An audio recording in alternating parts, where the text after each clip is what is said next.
नमस्कार दोस्तों, GK current affairs अब तक में आपका स्वागत है। मैं हूं आपका पीके सर। ज़रा सोचिए, अगर अमेरिका पाकिस्तान पर हमला करे तो पाकिस्तान का जवाब वाशिंगटन नहीं बल्कि मुंबई होगा। सुनने में यह किसी जियोपॉलिटिकल सुसाइड जैसा लगता है, लेकिन मिलिट्री स्ट्रेटजी की दुनिया में इसे कहते हैं कॉस्ट स्ट्रेटजी। जब आप किसी सुपर पावर को सीधे चोट नहीं पहुंचा सकते तो आप उस चीज़ को निशाना बनाते हैं जिसकी सुपर पावर सबसे ज़्यादा कद्र करता है। और आज भारत अपनी $30 बिलियन की अमेरिकी टेक पार्टनरशिप, जिसमें गूगल, अमेजॉन, माइक्रोसॉफ्ट के साथ अमेरिका के लिए एक हाई वैल्यू एसेट है। आखिर क्यों पाकिस्तान के रणनीतिकार भारत को एक प्रॉक्सी टारगेट के रूप में देख रहे हैं? क्या हमारा प्रोग्राम इन आसिमेट्रिक खतरों को रोकने के लिए काफ़ी है? आज की इस केस स्टडी में हम युद्ध के उस गणित को समझेंगे जहां हार और जीत गोलियों से नहीं बल्कि इकोनॉमिक डिस्ट्रक्शन से तय होती है। वीडियो बहुत ही गंभीर होने वाला है, इसे अंत तक ज़रूर देखिए। अमेरिका का हमला, निशाना भारत। पाकिस्तानी राजदूत की चेतावनी का डिकोडिंग और भारत की सुदर्शन चक्र की रणनीति। वायरल बयान के पीछे का सच क्या है? अमेरिका का क्या कहना है?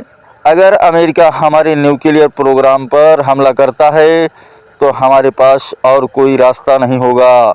हम बगैर सोचे समझे भारत पर, मुंबई और दिल्ली पर अटैक कर देंगे, ऐसा पाकिस्तान के राजदूत अब्दुल वासित का कहना है। और वहीं अमेरिका की चिंता है। अमेरिका की आधिकारिक रिपोर्ट पाकिस्तान को उत्तर कोरिया, रूस और चीन की श्रेणी में रखती है। पाकिस्तान के लॉन्ग रेंज मिसाइल प्रोग्राम को लेकर अमेरिका और इजराइल में गहरी चिंता है, जो इस संभावित टकराव का मूल कारण है। Geopolitical domino effect. अगर अमेरिका ने हमला किया तो टिगर 1 क्या होगा? मिसाइल खतरे को देखते हुए अमेरिका या इजराइल पाकिस्तान पर स्ट्राइक करते हैं। और मजबूरी क्या है? पाकिस्तान के पास सीधे अमेरिका मुख्य भूमि या इजराइल तक मार करने की मिसाइल की रेंज नहीं रखता है, लेकिन उसका रिएक्शन क्या होगा? अंतर्राष्ट्रीय हस्तक्षेप को मजबूर करने के लिए पाकिस्तान भारत के दिल्ली और मुंबई जैसे बड़े शहरों पर हमला कर सकता है।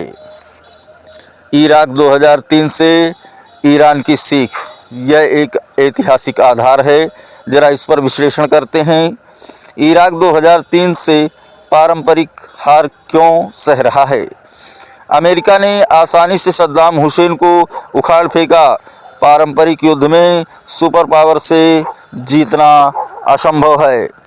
और ईरान की नई रणनीति क्या है? इराक का हश्र देखकर ईरान ने सीख ली। सीधे युद्ध के बजाय उन्होंने खुद को बचाने के लिए नई असममित रणनीतियां विकसित की, जिसे अब पाकिस्तान अपना रहा है। मोजेक डिफेंस क्या है? ईरान का क्या मॉडल है? ज़रा आइए इस पर नज़र डालते हैं। पारंपरिक युद्ध क्या है? केंद्रीय लीडरशिप के खत्म होते ही पूरी सेना पंगु हो गई। वह एक लंगड़े की भांति व्यवहार कर रही है।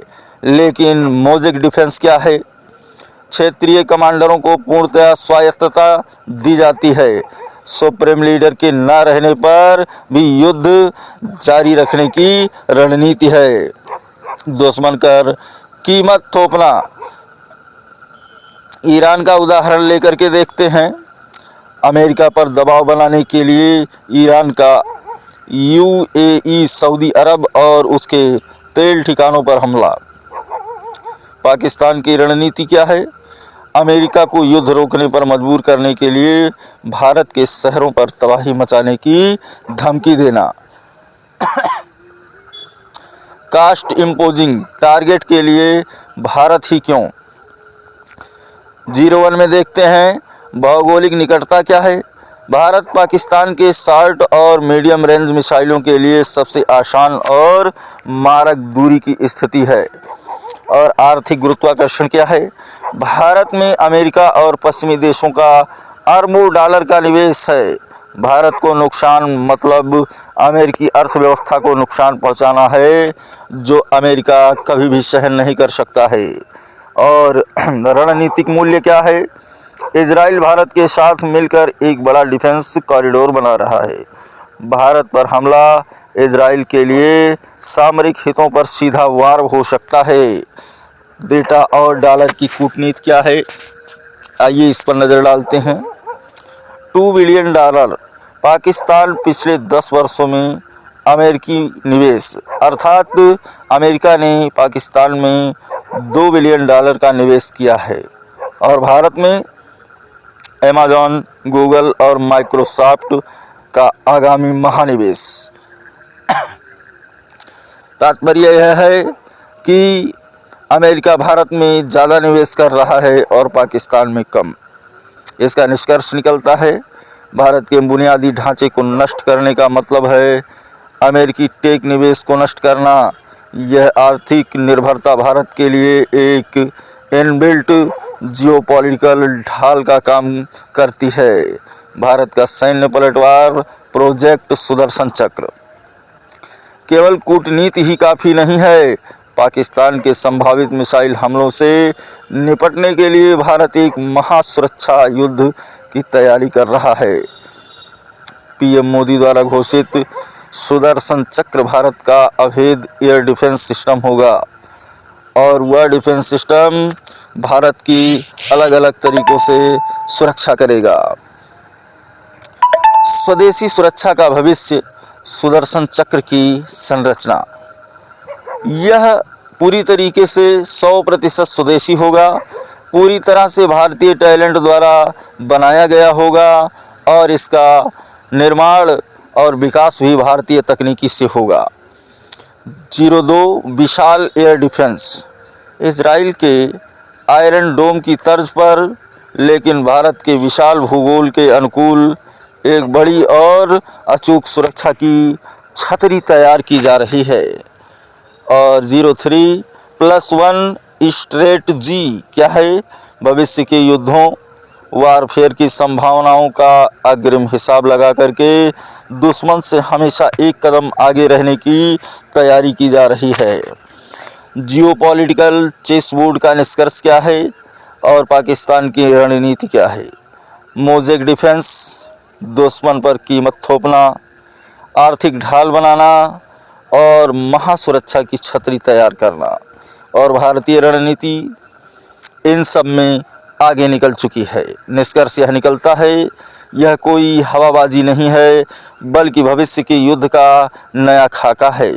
भारत को सैन्य और डेटा दोनों मोर्चों पर तैयार रहना होगा।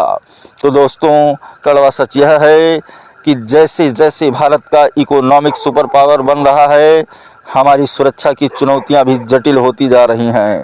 पाकिस्तान की कास्ट स्ट्रेटजी हमें यह याद दिलाती है कि हमारी इकोनॉमी और टेक हब भी हमारे सबसे बड़ा सॉफ्ट पॉइंट भी हैं। यही वजह है आज Bharat AI based defence system और सुदर्शन चक्र जैसे निशानों पर अरबों डॉलर खर्च कर रहा है, क्योंकि आने वाले समय में जंग सिर्फ सरहदों पर नहीं बल्कि हमारे डेटा सेंटर्स और सप्लाई चेन्स में भी लड़ी जाएगी। आपकी इस बारे में क्या राय है? क्या आपको लगता है कि भारत की बढ़ती आर्थिक ताकत ही उसे दूसरों की जंग में प्रॉक्सी टारगेट बना रही है? हमें कमेंट्स में अपनी राय ज़रूर साझा करें। अगर आपको यह रणनीतिक विश्लेषण पसंद आया हो तो वीडियो को लाइक करें, दोस्तों के साथ शेयर करें और ऐसी ही गंभीर जियोपॉलिटिकल खबरों के लिए जीके करंट अफेयर्स अब तक को सब्सक्राइब करना ना भूलें। देखते रहिए जीके करंट अफेयर्स अब तक। सतर्क रहें, जागरूक रहें। जय हिंद।